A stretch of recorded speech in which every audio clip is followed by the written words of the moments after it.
Hello guys, how are you doing.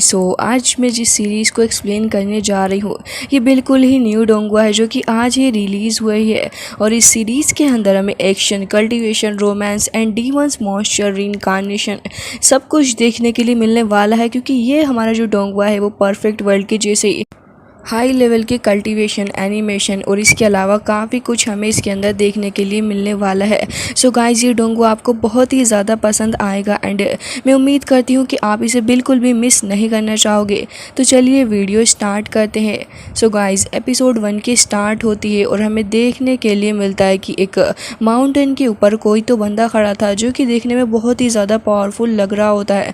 इसके अलावा वहाँ पर उसके ओपोनेंट्स भी मौजूद थे जो कि उसके ऊपर नज़र बनाए हुए थे। उसको देख के ऐसा लग रहा होता है कि शायद से ये सारे के सारे उसके पीछे पड़े हुए हैं।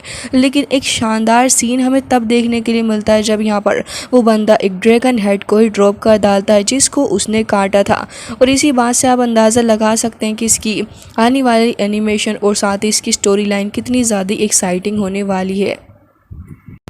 अब ड्रैगन हेड के ड्रॉप होते ही बाकी सारे लोग भी उस बंदे के ऊपर अटैक करने के लिए आगे बढ़ गए थे, लेकिन वो चिल्लाता है और साथ ही अपनी हेवनली सोर्ड का इस्तेमाल करते हुए आसपास काफ़ी सारे डिमोनिक ऑरा को वो रिलीज़ करता है, जिसके चलते यहाँ पर जितने भी ढेर सारे लोग मौजूद थे वो मारे जाते हैं। जिसके बाद अब हमें एक दूसरी साइड का सीन दिखाया जाता है जहाँ से ये एपिसोड ऑफिशियली बिगन होता है।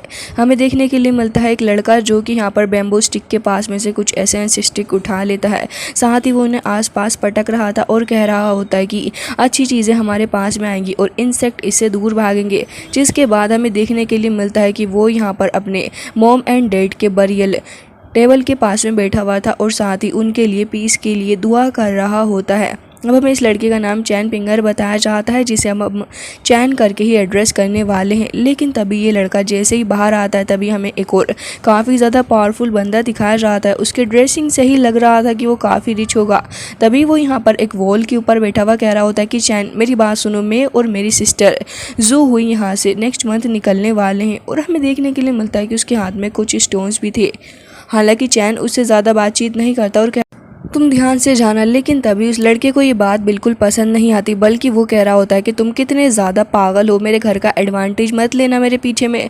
और यहाँ पर स्टोन भी उसके पीछे फेंक के मार रहा होता है, लेकिन चैन तो बिल्कुल भी रिएक्ट नहीं कर रहा था। जिसके बाद वो लड़का तुरंत ही स्टोन फेंक के वहाँ से चला जाता है। तब हमें वो लड़की जी हुई दिखाई जाती है जो कि कह रही थी कि चैन क्या तुम वो स्टोन उठा दो कि वो मुझे अच्छे लग रहे हैं। जिसके बाद चैन तुरंत ही उन्हें उठाकर दे देता है। बट तभी एक बच्चा जो कि बोल रहा होता है कि ये लड़का फिर से आ गया तुम्हें परेशान करने के लिए चैन, ये वाकई में बहुत ही ज़्यादा बुरा मुझे लगता है। हालांकि हमें देखने के लिए मिलता है कि जो सेकंड वाला था वो तो बहुत ही ज़्यादा अग्रेसिव भी लग रहा था और कह रहा होता है कि वैसे मुझे पता है कि तुम चैन पिंगर का साथ देने के लिए आए हो बच्चे। लेकिन वो बच्चा कुछ ज़्यादा ही बोल रहा था और कह रहा होता है कि तुम बस यहाँ के गवर्नर के बेटे हो, वो भी एक नाजायज़ औलाद, तुमसे और क्या ही उम्मीद रख सकते हैं। हालांकि इस बात पे वो लड़का बिल्कुल भी जवाब नहीं देता और वो छोटा बच्चा भी इस लड़की जी हुई की भी इंसल्ट कर रहा था। तो जी हुई तो तुरंत ही वहाँ से चली जाती है और हमें देखने के लिए मिलता है कि वो स्टोन खा रही थी और उसकी आइज भी कुछ चेंज हो जाती हैं। जिसके बाद हमें यहाँ पर एक विज़र्ड देखने के लिए मिलती है, हालांकि वो उसके पीछे पीछे ही चली गई थी। तभी ये बच्चा ज़बरदस्ती घर के अंदर घुस के आ जाता है और कह रहा होता है कि तुम बिल्कुल पागल हो, तुम इतना ज़्यादा क्यों डरते हो। साथ ही यहाँ पर चैन कह रहा होता है कि तुम बस भी करो ना, छोड़ो इन सारी बातों को। जिसके बाद वो बच्चा कह रहा था कि देखो ये वाइन है जो कि तुमने मुझे दी थी और मदर ने तुम्हें बुलाया है, उन्होंने बेकन बनाया है ना इसलिए। लेकिन हमें देखने के लिए मिलता है कि चैंग तो तुरंत ही उसे अपने एक बड़े से बाउल के अंदर से निकाल के एक फ़िश दे देता और कह रहा था कि जाओ जाके अपना ख्याल रखो। जिसके बाद बच्चा भी यहाँ पर उस दूसरे वाले लड़के को चिढ़ाते हुए वहाँ से निकल के चला जाता है।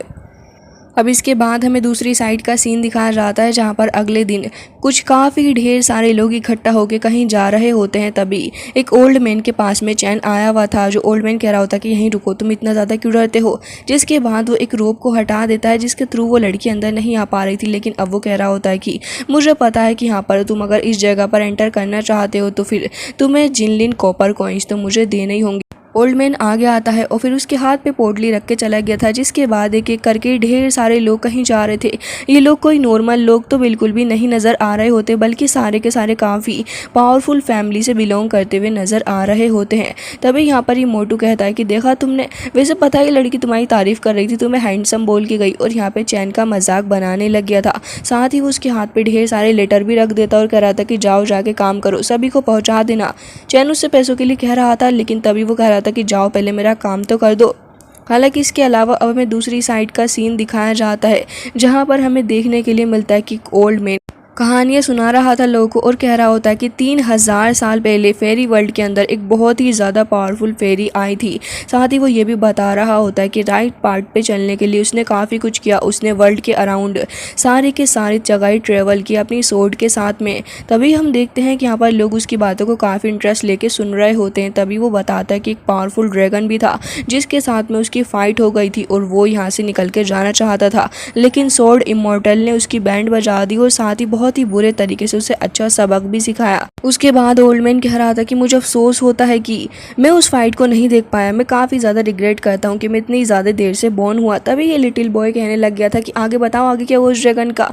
जिसके बाद वो कहने लग जाता है कि अच्छा तुम्हें आगे जाना है, लेकिन हमें जी हुई दिखाई जाती है और उसका भाई भी जो कि काफ़ी ज़्यादा वियर्ड बिहेव कर रहे थे। ओल्ड मैन को देख के वो मुस्कुराते हुए वहाँ से निकल जाते हैं।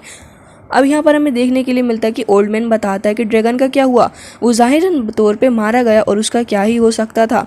जिसके बाद वो लिटिल बॉय के पास आके उसकी नोज़ को साफ करने लग गया था और कह रहा होता है कि वैसे इस बाउल के अंदर वो जो ड्रैगन था वो फॉल कर गया है और उसके 5 एलिमेंट भी यहाँ पर मौजूद हैं। जिसके बाद सारे लोग उसकी बातों पर बिलीव नहीं कर रहे होते और सभी वहाँ से चले जाते हैं और कह रहे होते हैं कि क्या बकवास बात ये कर रहा है। लेकिन हम देखते हैं कि जो छोटा बच्चा था वो ओल्ड मैन का पीछे नहीं छोड़ता, बल्कि उसके पीछे पीछे ही हर जगह चला जाता है। दूसरी ओर हम चैन को देखते हैं जो कि शायद से यहाँ पर ये कार्ड डिलीवर करने के लिए आया था। वो एक बंदे को उसका लेटर देता है और अब वो एक इंपीरियल जगह पर जाने वाला था। वहाँ पर लेटर देने से पहले वो अपने कपड़ों को साफ करता और फिर तुरंत ही यहाँ पर आके उन्हें लेटर भी दे देता है। एक ओल्ड मैन जो कि इस इंपीरियल हाउस के अंदर थे, वो एक शांत पेड़ को देखकर कह रहे होते हैं कि न जाने वापस से कब से ब्लोसम आएगा। दूसरी साइड हमें देखने के लिए मिलता है कि चैन एक जगह पे गया था जहाँ पे ढेर सारे डिसाइबल बैठकर पढ़ रहे होते हैं और एक बंदे उन्हें पढ़ा रहे थे। तभी चैन यहाँ पर देखने लग गया था और उसे देखकर वो मुस्कुराते और उसके पास ही आ गए थे। जिसके बाद चैन उन्हें उनका लेटर दे देता है। तभी वो समझ गए थे चैन के दिल में क्या। वो चैन से कह रहे थे कि मुझे पता है कि तुम्हें यहाँ आना है, लेकिन इतनी रिग्रेट करने की कोई बात नहीं है, अभी देरी नहीं हुई, फिलहाल तुम यहाँ से जा सकते हो। जिसके बाद चैन वहाँ से चला जाता है। चैन वापस अपने घर की ओर जा रहा था, लेकिन तभी वो नोटिस करता है कि यहाँ पर एक बंदा जो कि फिश बेच रहा है, उसके पास में गोल्डन क्रैब्स मौजूद हैं। तो उससे कहता है कि क्या मैं इन्हें बाय कर सकता हूँ। तभी यहाँ पर वो बंदा कहता है कि वैसे तो ये मैंने अपने लिए रखे थे। जिसके बाद चैन एक नॉर्मल लड़के की तरह वहाँ से बाय बोल के चला जाता है, लेकिन तभी वो बंदा कह रहा था कि ठीक है मैं इसे सेल कर दूंगा, बताओ ज़रा तुम्हारे पास कितने पैसे हैं। जिस पे चैन कहता है कि मेरे पास तो बस 5 सेंट्स ही मौजूद हैं। और हमें देखने के लिए मिलता है कि तभी कोई एक सिल्वर सी भरी हुई पोटली फेंक के मार देता है। एंड यहाँ पर वो ओल्ड मैन था जो कि कह रहा था कि हमें ये चाहिए। जिसके बाद अब यहाँ पर नेचुरल सी बात है कि वो बंदा तो उन्हें ही वो गोल्डन क्रैब सेल कर देता है और साथ ही यहाँ पर वो जो यंग मास्टर था उसको एक पोटली फेंक के मारता और कह रहा था कि तुम पहले आए थे, इसके लिए मैं तुम्हें इसका कंपनसेशन दे रहा हूँ। और ये कहते साथ ही तुरंत ही वहाँ से चला जाता है। हालांकि हमें देखने के लिए मिलता है कि लोग गोल्डन क्रैब को देख के कुछ ज़्यादा ही खुश हो रहे थे। जिसके बाद हमें देखने के लिए मिलता है कि चैन अब उसी पोटली को लेके घर आया था। तभी एक फॉर्च्यून टेलर उसे मिलता है जो कि कह रहा था कि लड़के इस अच्छी अपॉर्चुनिटी को मिस मत करो, ये तुम्हारे लिए काफ़ी अच्छा चीज़ लेके आ सकती है। इसके ऊपर ब्लेसिंग तुम लिखवा सकते हो जिससे कि तुम्हारे पास में ढेर सारी वेल्थ आएगी। अब यहाँ पे चैन बेचारा उसकी बातों में फंस के वहीं पे बैठ रहा था और हमें देखने के लिए मिलता है कि वो बंदा कह रहा था कि मैं तुम्हारे लिए एक अच्छी चीज़ लिखूंगा, उसके लिए तुम्हें मुझे 1 पेनी देनी होगी। तभी यहाँ पर अपना चैन कहने लग जाता है कि मेरे पास बस 5 सेंट्स ही हैं। अब वो बंदा चाह तो नहीं रहा था, लेकिन इसका फेस देखने के बाद कहता है कि ठीक है लाओ, मैं तुम्हारे लिए ही लिख दूंगा कुछ अच्छा सा। जिसके बाद चैन कहता है कि नहीं, मेरे लिए नहीं, मुझे अपने पेरेंट्स के लिए लिखवाना है, उनके लिए प्लीज़ अच्छा सा कुछ लिख दीजिए। जिसके बाद वो बंदा कह रहा होता है कि अच्छा तो तुम्हें अपने पेरेंट्स के लिए लिखवाना है। तभी वो उसके लिए गुड फॉर्च्यून के 3 पेजेस को लिख के देता है और उसके बाद चैन उसका थैंक्स करके वहाँ से निकल गया था। अब वो बंदा आराम से बैठा हुआ होता है और कह रहा था कि आजकल वाकई में लोग कुछ ज़्यादा ही हम्बल होते जा रहे हैं और वो यहाँ पर उसी पैनिक को देख रहा था। हालांकि इसके अलावा हमें वही ओल्ड मैन दिखाया जाता है जिसके पीछे अभी भी ये बच्चा पड़ा हुआ होता है और कह रहा था कि ओल्ड मैन, मुझे देखना है तुम्हारे बाउल के अंदर क्या है, आखिर तुम कब मुझे इसे देखने दोगे। वो ज़बरदस्ती करने लग गया था तो ओल्ड मैन कह रहा होता है कि लड़के, आखिर तुम इतना ज़्यादा परेशान क्यों हो रहे हो, मैं तुम्हें दिखा दूंगा ना। लेकिन बच्चा कुछ ज़्यादा ही जिद करने लग गया था, जिसके बाद ओल्ड मैन उसके हाथ को पकड़ के उसे रोक रहा होता है। लेकिन तभी उसे लगता है कि इसकी बोन्स इतनी ज़्यादा हैवी कैसे हैं, और साथ ही वो उसको टच करके देखने लग गया था। हालांकि बच्चा उसे दूर हटा देता है, लेकिन तभी ओल्ड मैन की नज़र पड़ जाती है गोल्डन क्रैब के ऊपर, और वो कह रहा था कि ये तुम्हारे पास क्या कर रहा है बच्चे, कहाँ से आया तुम्हारे पास में, क्या तुम मुझे इसके बारे में बता सकते हो। तभी वो कहता है कि मैं भला तुम्हें क्यों बताऊं, तुम मर जाओगे अगर मेरा इससे सामान छीनने की कोशिश करोगे, बहुत ही बुरी मौत मरोगे तुम। जिसके बाद वो कहने लग गया था कि अच्छा ये बातें बच्चे, तुमने वाहियात सी बातें किससे सीखी हैं, क्या तुम मुझे इसके बारे में बताओगे। तभी कहता है कि ऑफ कोर्स मेरी मदर ने मुझे ये सिखाया है। तभी ओल्ड मैन कह रहा था कि अच्छा, तभी तो मैं सोचूं आखिर तुम इस तरीके की बातें कैसे कर सकते हो, ऑफ कोर्स इसके पीछे एक औरत ही हो सकती है। जिसके बाद वो कहता है कि अच्छा मुझे ये बताओ, अभी तुमने एक लड़के के नाम के बारे में मुझे बताया था, चैन, चैन नाम है ना उसका, और उसी ने तुम्हें ही दिया। तभी यहाँ पर वो अपनी बकेट के ऊपर हाथ रख के कहता है कि हाँ, लेकिन मैं तुम्हें बिल्कुल भी नहीं दूंगा, मुझसे इसे छीनने की कोशिश मत करना, और अगर तुमने ऐसा किया तो फिर चैन से कहकर मैं तुम्हारी बैकबोन को ही तुड़वा दूंगा। अब यहाँ पर ओल्ड मैन न जाने क्यों चैन के नाम का हिसाब लगाने लग गया था, और वो कुछ अपनी कैलकुलेशन बिठा रहा होता है। जिसके बाद बच्ची से पूछता है कि बताओ तुम्हारा रिलेशनशिप क्या है उसके साथ में। तभी वो कहता है कि कुछ खास रिलेशन, वो मेरा बचपन का यार है, इससे ज़्यादा खुश नहीं। जिसके बाद ओल्ड मैन अभी भी कैलकुलेशन कर रहा था, और जैसे ही वो कैलकुलेट कर रहा होता है तभी उसके हाथ के अंदर जो उसकी लकीरें थी वो चमकने लग गई थी, और ओल्ड मैन कह रहा था कि अच्छा ये बात है। अब हमें देखने के लिए मिलता है कि यहाँ पर वो अपने बाउल को उसके पास लेके आने लग गया था, और कह रहा होता है कि अब मैं तुम्हें दिखा सकता हूँ कि इस बाउल के अंदर आखिर क्या है। जिस बाद हमें देखने के लिए मिलता है कि वो बाउल को थोड़ा थोड़ा करके टेढ़ा कर रहा होता है, जिसके अंदर से थोड़ा वाटर निकलता है, लेकिन उसके बाद उसके अंदर से बहुत ही सारा वाटर निकलने लग गया था। धीरे धीरे करके यहाँ पर बादल की गरज पड़ने लग गई थी, और पूरे ही विलेज के अंदर पानी ही पानी हो जाता, और वो लड़का इसे देख के बहुत ही ज़्यादा घबरा गया था। हालांकि ये बस उसका एक इल्यूजन ही होता है, क्योंकि रियलिटी में ऐसा कुछ नहीं था। लेकिन अब वो समझ गया था कि यहाँ पर इस बंदे के साथ में कुछ तो गड़बड़ है, तो वो तुरंत ही वहाँ से उठ के भागने लग गया था। दूसरी ओर चैन को देखते हैं, जो कि चुपचाप से अपने घर वापस जा रहा होता है। तभी यहाँ पर ये काइजिन आ रही होती है मिस्टर फू के साथ में, और कह रही थी कि फूगोंग जी, मुझे बताइए कि आखिर कब तक हम उसे ढूंढ लेंगे। तभी फू कहने लग गया था कि वैसे तो मुझे ये लगता है कि हम उसे जल्दी ही ढूंढ लेंगे, तुम इतनी परेशान क्यों हो रही हो उसके बारे में, हम उसे जल्द से जल्द ही ढूंढ निकाल लेंगे। तभी वो कहती है कि हाँ बिल्कुल चलिए, हम उसे ढूंढ लेंगे। हालांकि ये दोनों आपस में बातें कर रहे थे, तभी मिस्टर फू कहता है कि तुम मेरा एहसान कैसे अदा करोगी, इसके बारे में मुझे बताओ। तो वो थोड़ा सोचती और कहती है कि जिस तरीके से आप चाहें वैसे ही। जिसके बाद मिस्टर फू कह रहा होता है कि देखो ये सारी की सारी बातें अलग हैं और बिजनेस अपनी जगह। जिसके बाद वो आगे की तरफ को जाने लग गया था, और कह रहा होता है कि वैसे तो हमें देर हो रही है। तभी यहाँ पर एक डॉग मिस काइजिन को पास करके चला जाता है, जिससे कि वो काफ़ी ज़्यादा डिस्गस्ट फील कर रही थी। और दूसरी ओर चैन भी यहाँ पर अपने घर की तरफ को ही आ रहा था, लेकिन सडनली उसे अपने माथे के अंदर कुछ तो होता हुआ फील होता है। जिसके बाद वो अपने सर को पकड़ के वहीं खड़ा हो गया था। हमें देखने के लिए मिलता है कि मिस्टर फू और काइजिन दोनों ही उसके पास आ गए थे, और काइजिन यहाँ उसके पास आके कह रही होती है कि मुझे गू कैन के बारे में जानना है, क्या तुम मुझे उसके बारे में बता सकते हो, और साथ ही सॉन्ग जीशी उसके बारे में तुम्हें पता है क्या।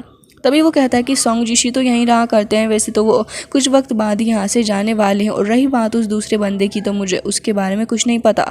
तभी यहाँ पर वो उसे एक बार फिर से एक पेंडेंट दिखाते हैं और कह रहे थे कि क्या इस फैमिली के बारे में कुछ जानते हो। लेकिन यहाँ पर अपना चैन वो तो साफ साफ मना करके अंदर की तरफ को जा रहा था। तभी यहाँ पर सॉन्ग जीशी आ जाता है और कह रहा था कि तुम मुझे ढूंढ रहे थे, बताओ क्या हेल्प की ज़रूरत है तुम्हें मेरी। तभी हम देखते हैं कि वो उसकी तरफ को पेंडेंट फेंक के मारते हैं, और साथ ही अब जैसे ही अपना चैन घर के अंदर जा रहा होता है तभी वो लोग आपस में बातें करने लग गए होते हैं और कह रहे थे कि फ़िलहाल तो लगता है कि अब हमारा सही वक्त आ गया उस बंदे को ढूंढने के लिए। और यहाँ पर मिस काइजिन भी कहती हैं कि लड़के, तुमने बहुत ही अच्छी अपॉर्चुनिटी को गंवा दिया, मुझे तुम्हारे ऊपर तरस आता। और ये कहते साथ ही वो तुरंत ही वहाँ से जा रही थी, लेकिन तभी चैन को कुछ होने लग गया था। उसकी नेक के पास से काफ़ी सारा रेड ऑरा आ रहा होता है, और उसने गलती से काइजिन को यहाँ पर टच कर लिया था। जिसके बाद तो यहाँ पर सोंग जीशी हंस रहा होता है इसकी हरकतों के ऊपर, साथ ही वो लड़की वो भी छिप के हंस रही थी। हालांकि दोनों ही कुछ रेप्टाइल्स जैसे लग रहे हैं इनकी हरकतों से। तभी यहाँ पर वो जब गलती से पकड़ लेता है तो उसे तो डर लगने लग गया था, और साथ यहाँ पे काइजिन तो बहुत ही ज़्यादा गुस्सा हो जाती है, कह रही थी कि तुमने मेरा मूड ख़राब कर दिया है, और यहाँ पर अपनी पावर के थ्रू उसके फोरहेड के ऊपर अटैक कर रही होती है। लेकिन तभी मिस्टर फू उसको रोक लेता और कह रहा था कि तुम क्या कर रही हो। तो मिस काइजिन यहाँ पर आती है इसके पास में और कह रही थी कि तुमने मुझे जान के टच करने की कोशिश की है ना, मैं तुम्हें छोड़ूंगी नहीं, ये बहुत ही ज़्यादा गलत किया है तुमने।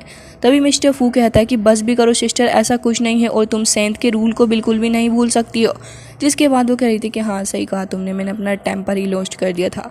और ये कहते साथ ही वो नॉर्मली एक बार फिर से आगे बढ़ने लग गई थी, और चैन भी यहाँ पर अपने घर के अंदर की तरफ को जा ही रहा था।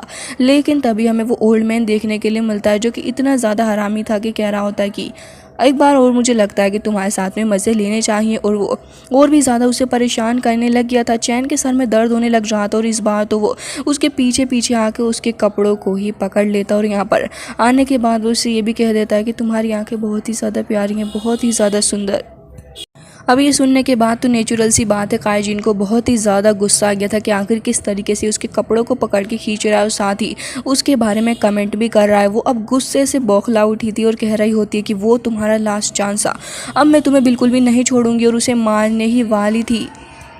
तभी मिस्टर फू आके उसका हाथ पकड़ लेता और कह रहा था कि ऐसा नहीं करना चाहिए तुम्हें। लेकिन यहाँ पर वो रुकने का नाम नहीं लेती, बल्कि चैन की चेस्ट के ऊपर बहुत ही ज़्यादा स्ट्रॉन्ग अटैक करती है।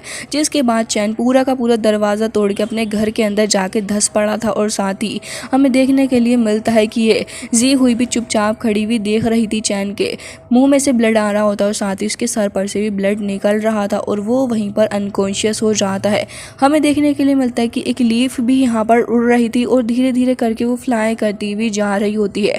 जहाँ पर हम देखते हैं मास्टर खड़ा हुआ था जो कि अभी कुछ बच्चों को पढ़ा रहा था, और चैन ने उसे लेटर दिया था, वो उसी लेटर को पढ़ रहा होता है। लेकिन तभी वो उस लीफ को वहाँ से गुजरते हुए देखता है।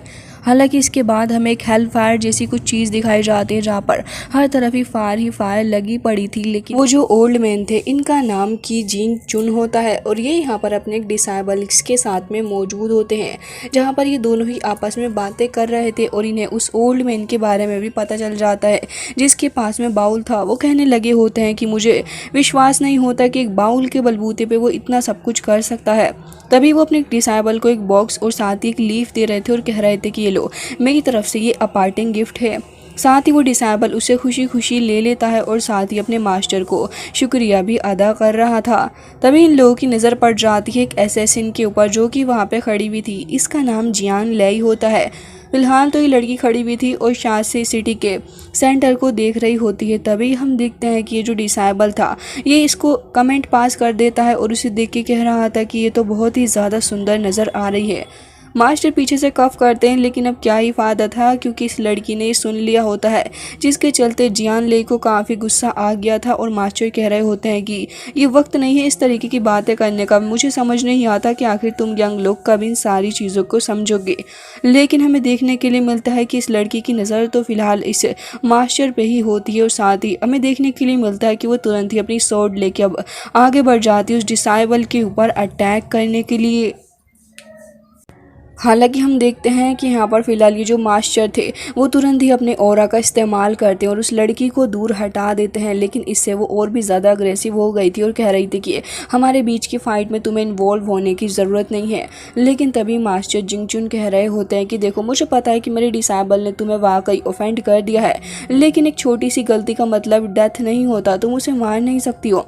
लेकिन तभी लड़की कह रही थी कि मैं क्या करूँगी, और नहीं ये तुम्हारे बस की बात नहीं और ना ही तुम मुझे ही बता सकते हो, मेरे रास्ते से हट जाओ। और ये कहते साथ ही तुरंत ही डिसाइबल के ऊपर पागलों की तरह अटैक कर रही थी, लेकिन अब मास्टर उसे फाइट करने के लिए बीच में आ जाते हैं।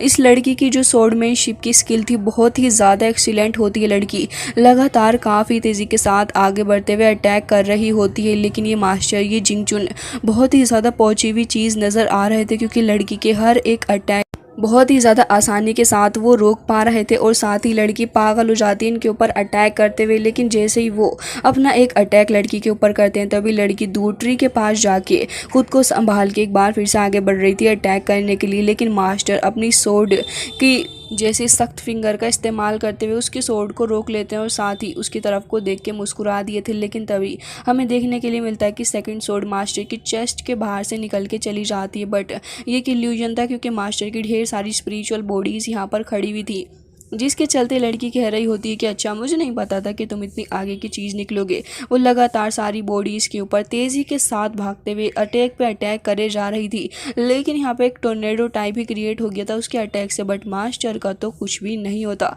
वो तो ऐसे ही चिल खड़े हुए थे। जिसके बाद लड़की तुरंत ही अपनी स्वॉर्ड को लेती है और हमें देखने के लिए मिलता है कि वो यहाँ पे काफ़ी ज़्यादा स्ट्रॉन्ग टेक्निक को समन कर रही थी और उसका इस्तेमाल करने वाली थी मास्टर के ऊपर अटैक करने के लिए। लेकिन जिंगचुन एक बार फिर से उसको रोक लेते हैं, जिससे कि आसपास काफ़ी बड़ा सा एक ब्लास्ट टाइप हो जाता है। स्पिरिचुअल एनर्जी हर जगह ही फैल रही थी और लड़की की स्वॉर्ड वो जाके यहाँ पर ट्री से हिट हो जाती है। हालांकि अगर वो थोड़ी सी भी चूकती तो फिर डिसाइबल की बैंड बज सकती थी।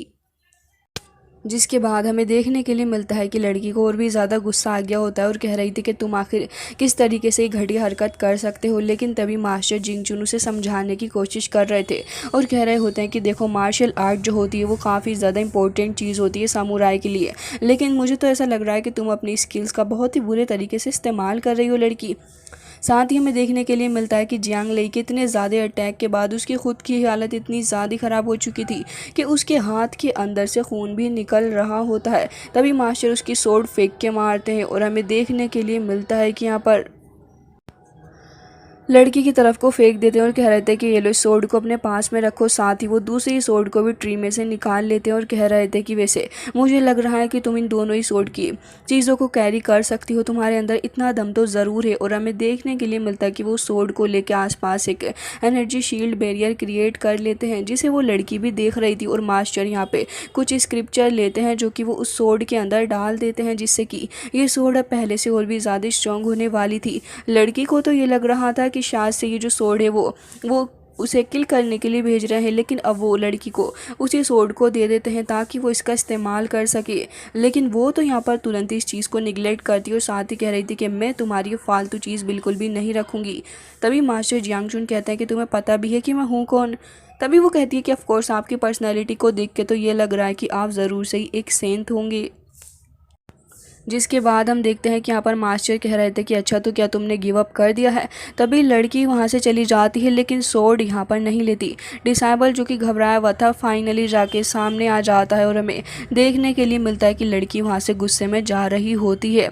तभी मास्टर यहाँ पर खड़े होकर लड़की को जाते हुए देख रहे थे। इसके बाद अब हमें डायरेक्ट रात का सीन दिखाया जाता है, जहाँ पर हम देखते हैं कि लड़की यही सोचती हुई जा रही होती है कि आखिर कैसे एक सेंट उसकी इतनी ज़्यादा इंसल्ट कर सकता है। वो यहाँ पर अपने हाथ के ऊपर पट्टी बांध रही थी और कह रही थी कि उसने मुझे इतना गहरा वुंड भी दे दिया। लेकिन तभी उसे कुछ फील होता है कि शायद से कोई उसके ऊपर अटैक करने के लिए आगे आ रहा है, तो लड़की आगाह हो जाती है और अपनी स्वॉर्ड को भी वो निकाल लेती है। हमें देखने के लिए मिलता है कि एक स्वॉर्ड काफ़ी तेज़ी से लड़की की तरफ को आ रही थी, लेकिन वो लड़की उसे हिट करके पीछे हटा देती है। हालांकि किसी और की स्वॉर्ड नहीं, बल्कि लड़की की खुद की स्वॉर्ड ही होती है जो कि उसके पीछे पीछे आ रही थी, जिससे कि उसे और भी ज़्यादा गुस्सा और फ्रस्ट्रेशन हो रही थी कि आखिर ये स्वॉर्ड उसका पीछा क्यों नहीं छोड़ रही। दूसरी ओर हमें प्रिंस गाओ दिखाया जाता है, जिसके पास एक ट्रीजर मौजूद था और साथ ही एल्डर वूस के शूज़ को साफ कर रहे थे। तभी यहाँ पे ये असैसिन गर्ल वहाँ से निकल के जा रही होती और काफ़ी तेज़ी से वो वहाँ से निकल के जा रही थी। तभी यहाँ पर हम देखते हैं कि जो ओल्ड मैन वू थे वो काफ़ी ज़्यादा अग्रेसिव हो जाते हैं और कह रहे थे कि मास्टर गाओ, आप प्लीज़ थोड़ा केयरफुल रहिएगा। जिसके बाद वो यहाँ पर सोचने लग गया था कि आखिर ये ओल्ड मैन पागल तो नहीं हो गया है, लड़की तो बस नॉर्मली यहाँ से निकल के जा रही है, तो ये भला क्यों इस लड़की के साथ ऐसे बिहेव कर रहा है। लड़की तो यहाँ पे चुपचाप साइड में से होकर निकल के जा रही थी और तभी वो कह रहे होते हैं कि इन सारी चीज़ों को लाइटली नहीं लेना चाहिए, ये लड़की अटैक भी कर सकती थी। और तभी हम देखते हैं कि खंजर लड़की की तरफ से होते हुए सीधा मास्टर गाँव के ऊपर आके अटैक करने वाला था, लेकिन हम यहाँ पर देखते हैं कि मास्टर वो उसे तुरंत ही पकड़ के रोक लेते हैं और उन्हें लग रहा था कि अटैक लड़की ने किया है, जिसके चलते वो काफ़ी गुस्से से आगे बढ़ते और कह रहे थे कि मैं तुम्हें नहीं छोड़ूंगा, और यहाँ पर अपने पॉइजन के थ्रू अटैक कर रहे होते हैं। हालांकि इस लड़की ने तो कुछ नहीं किया था, जिसके चलते यहाँ पे ज़बरदस्ती मास्टर वो से पीट रहे होते हैं, जिससे कि लड़की को गुस्सा आ गया था और हमें देखने के लिए मिलता है कि यहाँ पर वो अपनी स्वॉर्ड के थ्रू अटैक भी करने वाली थी। लेकिन इससे पहले उसकी सेकंड सोर्ड आके उस असैसिन को मार देती है, जिसे यहाँ पर मास्टर जियांग चुन ने स्पिरिचुअल पावर दी थी। और यहाँ पर सबको पता चल जाता है कि ये जो लड़की थी उसने अटैक नहीं किया था। तभी यहाँ पर मास्टर गाओ जो थे वो आगे बढ़ रहे होते हैं और कह रहे थे कि तुम्हारा बहुत बहुत शुक्रिया लड़की। अब बेचारी के हाथ में पहले से ही ब्लड निकल रहा था, वो और भी ज़्यादा इंजर्ड हो जाती है। तभी यहाँ पर मास्टर वो कह रहे होते हैं कि प्रिंस, मुझे नहीं लगता कि आपको यहाँ पर इस लड़की के ऊपर ट्रस्ट करना चाहिए। तभी प्रिंस गाओ आगे बढ़ गया था और कह रहा होता है कि नहीं, लड़की के साथ गलत हुआ है, हमें इससे अपोलोजाइज तो करना ही चाहिए। और साथ ही आगे बढ़ते हुए कहता है कि मेरा नाम गाओ है और मैं यिन यांग कंट्री से आया हुआ हूँ, साथ ही स्वीट डायनेस्टी का मैं होने वाला प्रिंस हूँ। हमें माफ़ कर देना, हमारी तरफ से तुम्हें इतनी ज़्यादा परेशानी हुई और सेटलमेंट के तौर पर मैं तुम्हें ये देना चाहूँगा, ये काफ़ी खास ट्रीजर है। ये देखते साथ ही तो एल्डर वो तुरंत ही अपने नीज पे बैठ गए तो कह रहे थे, प्रिंस आप ये क्या करने की कोशिश कर रहे हैं, ये तो स्क्वायर जेड सील है जो कि हमारे लिए काफ़ी ज़्यादा खास वैल्यूबल ट्रीजर है, वो इस लड़की को ना दें, वो बस एक स्लेव है। जिसके बाद हम देखते हैं कि यहाँ पर अब जियांग लई को और भी ज़्यादा गुस्सा आ गया था और वो कह रही थी कि मैं कभी भी किसी की वो चीज़ें नहीं लेती जो उन्हें प्यारी हो। और ये कहते साथ ही तुरंत ही वहाँ से चली जाती है। लेकिन हम देखते हैं कि अब मास्टर जैसे ही यहाँ पर वापस आ गया था तभी गांव आगे बढ़ता है लड़की के ऊपर अटैक करने के लिए और काफ़ी स्ट्रॉन्ग अटैक भी वो कर देता है, जिससे कि लड़की की हालत ख़राब हो चुकी। वो उसे रोकती और साथ ही इन दोनों के बीच एक खतरनाक सी फाइट स्टार्ट हो गई थी, जहाँ पे वो अंधाधुंध उसके ऊपर अटैक करे जा रहा था और यहाँ पे जियान ली उसे रोकने की कोशिश कर रही होती है। जिसके बाद यहाँ पर अब प्रिंस गाओ भी उसे रोकने की कोशिश कर रहा था कि कहीं ओल्डमैन सटिया तो नहीं गया, लेकिन वो कहाँ ही रुक रहा होता, लगातार अटैक करने के लिए आगे बढ़ रहा था। तभी जियान ली की वो सोर्ड एक्टिवेट हो जाती है और काफ़ी तेज़ी के साथ आके हिट कर देती है इस ओल्ड मैन वू को, जिससे कि यहाँ पर हालत काफ़ी ज़्यादा ख़राब हो चुकी थी ओल्ड मैन वू की। और तभी यहाँ पर प्रिंस भी आ गया था और कह रहा था कि मैंने आपसे पहले ही मना किया था, आखिर क्यों आप उस लड़की के पीछे पड़े हुए हैं, वो बेचारी तो कुछ भी नहीं कर रही थी। जिसके बाद यहाँ पर अभी तो वो काफ़ी डार्क एक्सप्रेशन दे रहे थे, लेकिन प्रिंस के आते ही वो बहुत ही ज़्यादा सीधे हो जाते हैं और कह रहे थे कि ऐसा कुछ भी नहीं है, मुझसे गलती हो गई, लेकिन आप भी तो हमारा फैमिली ट्रीजर उसे दे रहे थे, ऐसा नहीं करना चाहिए था आपको। जिसके बाद यहाँ पर वो कहने लग जाता है कि लड़की के साथ वाकई गलत हुआ है। तभी यहाँ पर इन दोनों को एक आवाज़ सुनाई देती है जो कि मिस्टर की थी शानिया अकेडमी से, और कहने लग गए थे कि आखिर तुम लोग यहाँ पर क्या तमाशा कर रहे हो। तभी यहाँ पर प्रिंस कहने लग जाता है कि प्लीज़ हमें माफ़ करिएगा, मैं स्वीट डायनेस्टी से हूँ, प्लीज़ मेरे ऊपर कोई भी अटैक ना करें। जिसके बाद वो मिस्टीरियस आवाज़ उसे कहती है कि ठीक है, अब चुपचाप यहाँ से निकल जाओ। तभी यहाँ पर प्रिंस चुपचाप वहाँ से चला भी गया था। हालांकि दूसरी ओर हम चैन को देखते हैं जो कि फ़िलहाल अभी के इल्यूजन के अंदर फंसा हुआ था। एक ब्रिज टूट जाती है, फिर उसके बाद वो अपने चाइल्डहुड के अंदर वापस आ गया था। वो भागता भागता जा रहा होता है अपने फादर के पीछे, लेकिन उसके फादर तो वहाँ से गायब हो चुके थे। जिसके चलते हमें देखने के लिए मिलता है कि यहाँ पर वो काफ़ी ज़्यादा हताश हो गया था उन सारी मेमोरीज़ को याद करते करते, और उसकी हालत भी कुछ सही नहीं होती इन सब चीज़ों के बाद। अब यहाँ पर वो अपने चाइल्डहुड वाले चैन की हेल्प करने की कोशिश कर रहा था, लेकिन वो कहाँ ही उसकी सुनता है। वो तो खुद से ही सारा भार उठा के आगे की तरफ को बढ़ने लग गया था, और इन सारी बातों से वाकई में उसे बहुत ही ज़्यादा बुरा भी लग रहा होता है कि आखिर उसके साथ कितना ज़्यादा गलत हुआ है। जिसके बाद हम देखते हैं कि वो उस इल्यूजन से बाहर आ गया होता है और वो भी किसी और शुआन की आवाज़ सुन के होश में आ गया था। शुआन भागता भागता उसकी तरफ को आ रहा होता है। तभी चैन उसे पीछे हटा देता है और फिर उससे पूछने लग गया था कि आखिर तुम इतने ज़्यादा तेज़ी के साथ भागते हुए क्यों आ रहे हो, मसला क्या है। तभी वो कहता है कि तुम्हें नहीं पता मेरे साथ क्या हुआ है, वो ओल्ड मैन मेरे पीछे पड़ गया था, उसके बाउल के अंदर से पानी निकल रहा था और न जाने क्या क्या हो रहा था, पूरा टाउन ही उसके पानी के अंदर बह गया। प्लीज़ मेरे साथ चलो, मेरी मदद करो, क्योंकि मैं बहुत ही ज़्यादा बड़ी परेशानी के अंदर फंस चुका हूँ, मुझे नहीं समझ आ रहा कि आखिर आगे क्या होगा। और वो ये भी कहने लग जाता है कि सॉन्ग जीशिन के जो फादर हैं वो मेरे घर पे आए हुए हैं और मुझे अपने साथ ले जाने की बातें कर रहे हैं और मुझे उनसे बहुत ही ज़्यादा डर लग रहा है, प्लीज़ प्लीज़ मेरे साथ चलो। चैन बहुत ही ज़्यादा गलत हो रहा है, मेरे घर में वो मेरी ज़िंदगी ले लेंगे, मुझे मरने से डर लग रहा है, प्लीज़ चैन प्लीज़ मेरे साथ चलो। जिसके बाद उसे घसीटते घसीटते अपने साथ भी लेके चला जा रहा होता है, कहता कि मेरे घर चल के उनसे बात करो, उन्हें मेरे घर से भगा दो।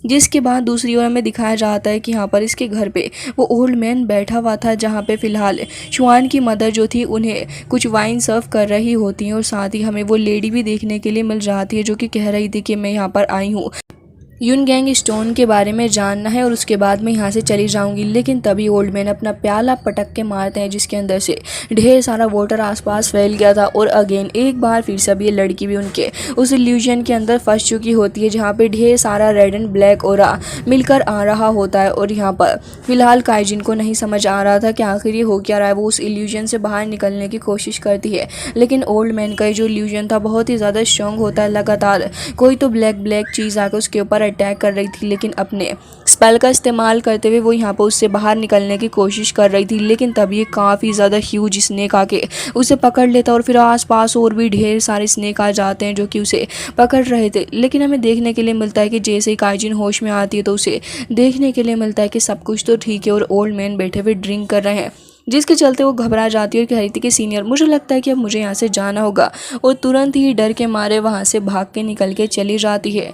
अब हम देखते हैं ओल्ड मैन को जो कि यहाँ पर बैठे हुए थे और कह रहे थे कि न जाने क्यों ये लड़की अपने आप की कैपेबिलिटीज़ को ज़्यादा समझ रही है।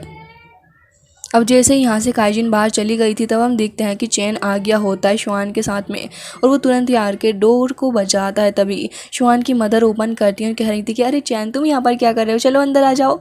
जिसके बाद वो अंदर आ भी रहा था और पीछे पीछे यहाँ पर अपना शुआन भी आ रहा होता है खुद को एक बकेट के थ्रू कवर करे हुए लेकिन उसे कुछ दिख ही नहीं रहा था जिसकी वजह से वो यहाँ पे लुढ़कता फुढ़कता गिर रहा था। उसकी मदर कह रही थी कि आखिर तुम क्या कर रहे हो शुआन, तुम्हें दिख नहीं रहा कि यहाँ पर ओल्ड मास्टर बैठे हुए हैं और वो तुम्हें अपना डिसाइबल बनाने के लिए आए हैं, चुपचाप से आके इनको ग्रीट करो। लेकिन यहाँ पर इस चीज़ के लिए वो राज़ी नहीं होता और कह रहा था कि मदर आखिर किस तरीके की बातें कर रही हैं आप, ये ओल्ड मैन ये तो ऑलमोस्ट मरने वाला है, इसका डिसाइबल बनने से अच्छा कि मैं इसे अपना बेटा ही एक्सेप्ट कर लूँ। जिसके बाद उसकी मदर को भी गुस्सा आ रहा था कि आखिर किस तरीके की वाहियात बातें कर रहा है। तभी हम देखते हैं कि यहाँ पर फाइनली जाके चैन आगे बढ़ता और कह रहा था कि ओल्ड मैन मैं आपसे बात करने के लिए आया हूँ। जब यहाँ पर हमारा शुआन ही नहीं मान रहा आपका डिसाइबल बनने के लिए तो ये ज़बरदस्ती क्यों। तभी उसकी मदर यहाँ पर बीच में इंटरफेयर करती हैं वो भी ओल्ड मैन के इशारे पर और कह रही थी कि पहले मेरी बात सुनो, तुम आखिर क्या कर रहे हो, तुम्हें नहीं पता कि ये इमोर्टल है और मैं चाहती हूँ कि अगर शुआन इनका डिसाइबल बन गया तो उसका फ्यूचर कितना अच्छा हो जाएगा। तुम खुद सोचो ना, तो इसके पास ब्रेन है और ना ही ढंग से किसी चीज़ के ऊपर फोकस करता है। इमोर्टल के साथ रहकर प्रैक्टिस करेगा तो इसकी प्रोफाइल बहुत ही अच्छी हो जाएगी, कम से कम इसे थोड़ा बहुत प्रॉफिट तो मिलेगा। हालांकि सारी की सारी बातें सुनने के बाद भी चैन खड़ा हुआ था और शुआन उसे मना कर रहा होता है लेकिन उसकी मदर कह रही थी कि मैं उसके फ्यूचर के बारे में सोच के परेशान रहती हूँ, जब से इमोर्टल आए हैं मुझे इस बात की फिक्र नहीं। तब हम देखते हैं कि चैन यहाँ पर खुद भी परेशान हो गया था और उसके पास भी कोई दूसरा रास्ता नहीं होता क्योंकि उसकी मदर की बात ओब्वियसली एकदम ही सही है। तो फिर चैन कहता है कि देखो तुम्हें अपनी मदर की बात मान लेनी चाहिए और वो तुम्हारे बारे में अच्छा ही सोचेंगी। और ये कहते साथ ही वो बेचारा अपने दिल पे पत्थर रख के उसे समझाते हुए डोर बंद करके चला गया था। जिसके बाद हम देखते हैं कि यहाँ पे शुआन अपनी मदर से चिपट रहा होता है और कहता है कि नहीं मदर, मुझे इस ओल्ड मैन का डिसाइबल नहीं बनना है। लेकिन उसकी मदर ज़बरदस्ती ओल्ड मैन के पास उसे लेके आ रही थी और ओल्ड मैन अपना बाउल निकाल के कह रहा था कि देखो इसके अंदर, और साथ ही वो एक लीफ के थ्रू यहाँ पर उसके ऊपर एक बार फिर से इल्यूजन कर देता है जिससे कि उसे वही गोल्ड क्रैब दिख रहा था जो कि फिलहाल उसे कल चैन ने दिया था। जिसे देखने के बाद तो कहता कि अरे तो क्रैब है, ये तो मुझे कल उसने दिया था ना। बकवास लग रही थी क्योंकि बाउल के अंदर तो सिर्फ वाटर ही था। तो वो खींच के एक चमाटा मारती है उसके फेस पर और कह रही थी कि पागल हो गए हो तुम, तुम्हें दिख नहीं रहा कि आखिर क्या चल रहा है यहाँ पे। जिसके बाद तो यहाँ पे शुआन और भी ज़्यादा पैर पटकने लग गया था और कह रहा होता कि मदर आखिर आप चाहती क्या है। जिसके बाद यहाँ पर शुआन खुद ही उठ गया था और कह रहा होता है कि लाओ ये फ़िश मुझे वापस करो, ये चैन की है। और ये कहते साथ ही वो तुरंत ही उस बाउल के अंदर चला गया था। जिसके बाद उसकी मदर भी डर जाती है और वो खुद भी काफ़ी ज़्यादा डर गया होता है कि आखिर वो कहाँ आ गया है। तभी हमें देखने के लिए मिलता है कि ओल्ड मैन कह रहे थे कि अवॉइड करो इन सारी चीज़ों को, वो कुछ देर बाद खुद ही शांत हो जाएगा। अभी फ़िलहाल वो किसी डिलेमा के अंदर फंसा हुआ है। जिसके बाद हम देखते हैं कि वो उस लिटिल फिश को अपने पास में कैरी करता है लेकिन वो भी भाग रही थी। अब यहाँ पे शुआन उसके पीछे पीछे जा रहा था लेकिन अब बहुत ही ख़तरनाक सा वो देखने के लिए मिलता है कि यहाँ पर डर गया था क्योंकि स्नेक आ जाता है। जिसके चलते वो कह रहा होता है कि चैन तुम कहाँ पे हो, चैन आके मेरी मदद करो। और हम देखते हैं कि यहाँ पे फ़िलहाल ओल्ड मैन पूछने लग जाते हैं उससे चैन के बारे में। तभी वो लेडी बताती है कि वो मई 5 को बॉर्न हुआ था। तभी वो अपनी कैलकुलेशन बिठा रहे होते हैं और कह रहे थे कि अच्छा उसके फादर और मदर के साथ क्या सीन है। तभी वो कहने लग जाती है कि हाँ वो काफ़ी ज़्यादा अनफॉर्चुनेट रहे। और इसी के चलते चैन के साथ भी काफ़ी ज़्यादा बुरा हुआ। तभी ओल्ड मैन कह रहे होते हैं कि अच्छा ये बात है और उसी का फ़ायदा तुम भी उठा रही हो, है ना।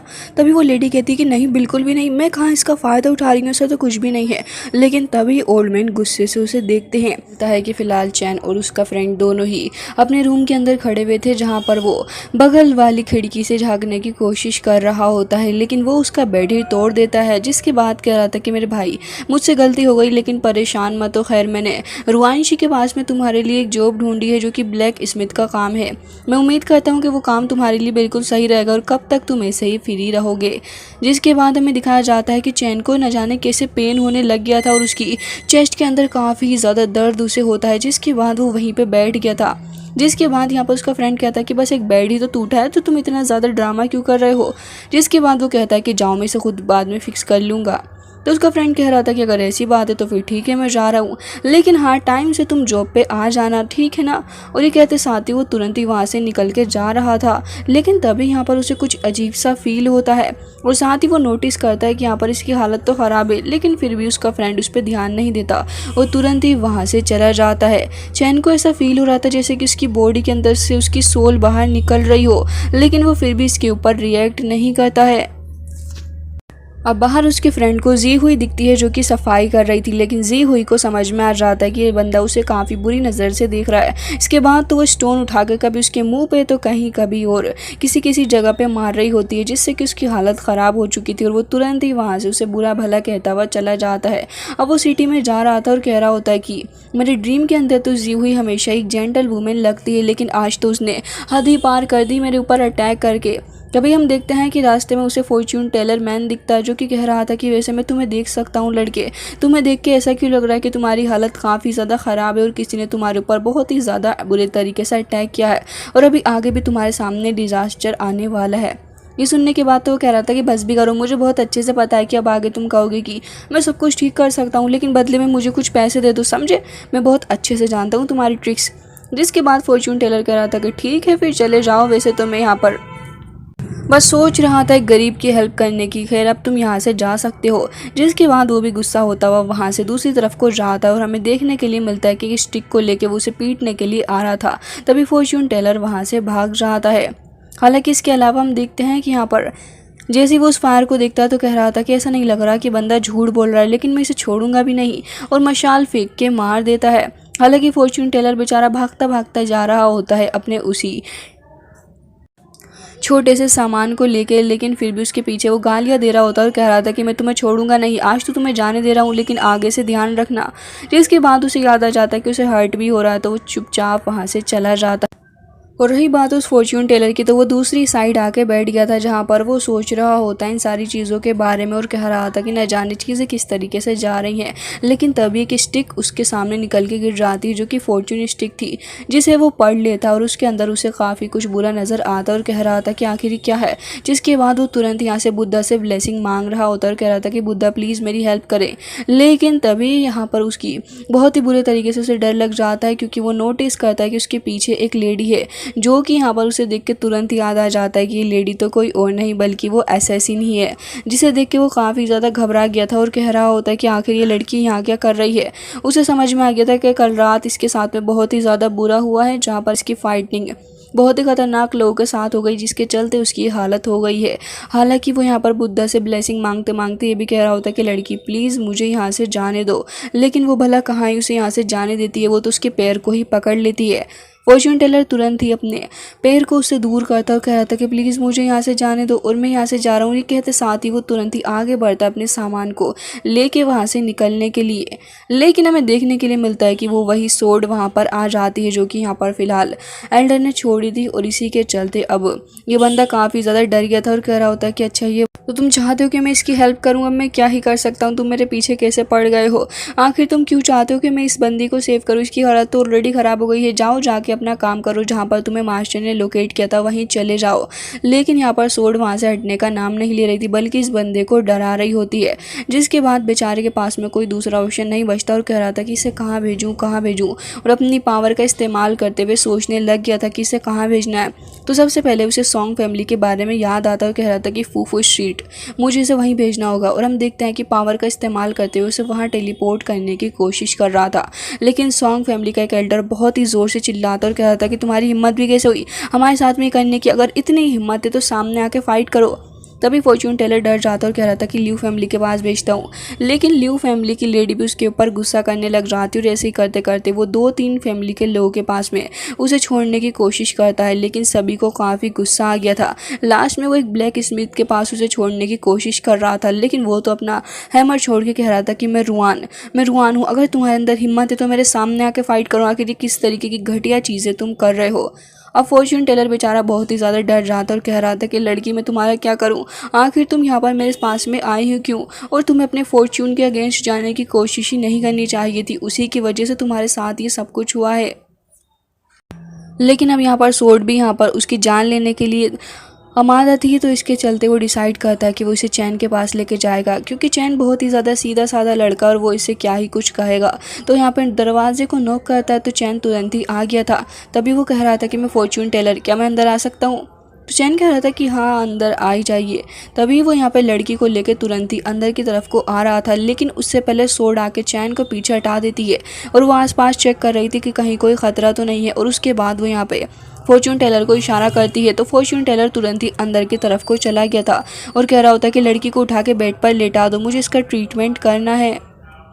हालांकि चैन ऐसा करना नहीं चाह रहा था। तभी यहाँ पर वो उसे कहता है कि देखो ये लड़की की हालत काफ़ी ख़राब है, फिलहाल इस वक्त एटिकेट के बारे में कुछ मत सोचो, इसे उठा के जल्दी से लेटा दो। तो चैन उसे उठाकर बेड पर लेटा भी देता है और साथ ही हमें देखने के लिए मिलता है कि वो लड़की को देखता है तो फिर जियान ले उसे बहुत ही ज़्यादा ब्यूटीफुल सी भी नज़र आ रही थी और कह रहा होता है कि आखिर इस लड़की का क्या होगा, आप इसे लेके तो आ गए हैं।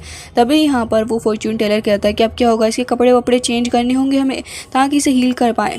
तभी यहाँ पे चैन इस चीज़ से इनकार कर देता और कह रहा था कि तो फिर ठीक है, मैं यहाँ पर किसी को बुलाकर लेकर आ जाता हूँ, मेरे पास में ही जी हुई नाम की एक लड़की रहती है, उसे बुलाकर ले आऊँ क्या वो हमारी हेल्प कर सकती है। तभी फॉर्च्यून टेलर उसे पकड़ के मना कर देता और कह रहा था कि नहीं, उसे नहीं, तुम ही से करो जल्द से जल्द। तो इसके बाद बेचारा उसकी जान बचाना ज़रूरी समझ रहा था, तो इसलिए तुरंत ही जियान ली के क्लोथ को चेंज करने लग जाता है। हालांकि उसकी सोड ये चीज़ के लिए बिल्कुल भी अलाउ नहीं करती। तभी हम देखते हैं कि वो जो फॉर्च्यून टेलर था तुरंत ही सोड को पकड़ लेता और कह रहा था कि जल्दी करो, नहीं तो ये सोड तुम्हें और मुझे दोनों को ही मार डालेगी। जिसके बाद चैन भागते हुए उसकी क्लोथ को चेंज करता है और सोड यहाँ पे फॉर्च्यून टेलर की हालत ख़राब हो जाती है, लेकिन वो कहता है कि जाओ जाके सामग्री मार्केट से ले आओ। तभी चैन कहता है कि मेरी आपसे एक रिक्वेस्ट है। फॉर्च्यून टेलर कहने लग गया था कि हाँ बताओ क्या रिक्वेस्ट है तुम्हारी। तभी वो कहता है कि देखो, मैं चाहता हूँ कि मरने के बाद मेरी आफ्टर लाइफ में आप मेरी हेल्प करें, मैं अपने पेरेंट्स का ही बेटा बन के वापस से बोर्न होना चाहता हूँ। तभी वो उसकी चेस्ट के अंदर नोटिस करता है कि कुछ ना कुछ तो हलचल हो रही है और वो इस चीज़ के लिए एग्री कर जाता है। चैन तुरंत ही बाहर की तरफ को जा रहा होता है और यहाँ पर सामग्री लेने के लिए वो निकल गया था। फॉर्च्यून टेलर भी कुछ सोच रहा था।